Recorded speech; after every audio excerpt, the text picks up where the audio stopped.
About the author Jeremiah Dillon, is a writer who writes about the things he feels or fears or even loves. He's touched by a gripping connection to his innermost senses, and articulates these swelled storms with graphic expressions that are able to pierce soul and conscience alike. He's battled depression all his life, grappled with thoughts and insatiable impulses to commit suicide on more than one occasion, and faced the questions of God, reality, meaning and pointlessness, with equal and unforgiving lunacy.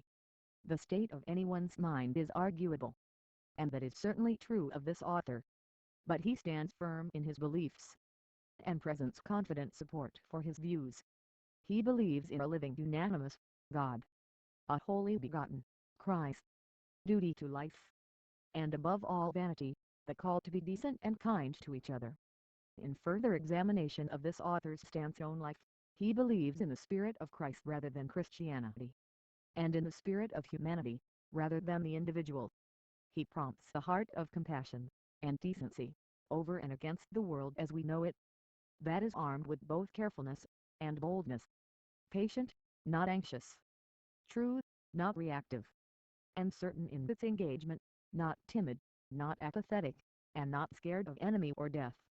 His written words are inspired by great reverent impressions, horrible lowly anxieties, and a gruesome detest of all that strikes the soul with chilling testimony of the inhumanity of those versed, vested, and engrossed in deceptions and lack of concern for life, as they strive to control the domestic engine of the conquered compliance of all government and rule and people of the world, by whatever name or organization they hide behind.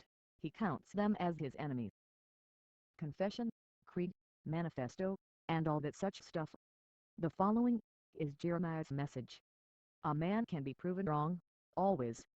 But God is, despite all of existence and creation, and is not wrong, but consistent and true. Yet, here we are, wrong, at every turn, justified in our own minds and hearts, and nowhere to turn in this reality for truth. Meaning is conquered by one's own heart, because it is the only place of reference that value can be obtained or assigned.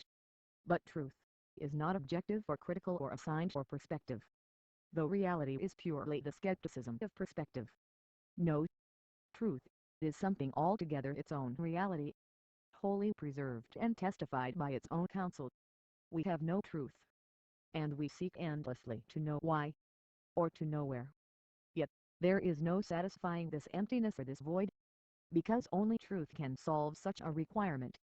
And we, as we have always known, have no truth in ourself. That is why we are always looking outward, and forward, and to this, that, or others, seeking to rest our soul on some immortal plane of sovereignty. Our only rest is truth. But we cannot approach truth unless something in our heart can speak true. And that is often exactly what it means to be repentant. To simply turn a broken heart toward truth, and let what is true be said by the soul. And in this begins the dialogue. That truth, who is outside existence, can enter our being, because we have made a way for his word. So long as there is truth in our heart, we may always enter into that dialogue.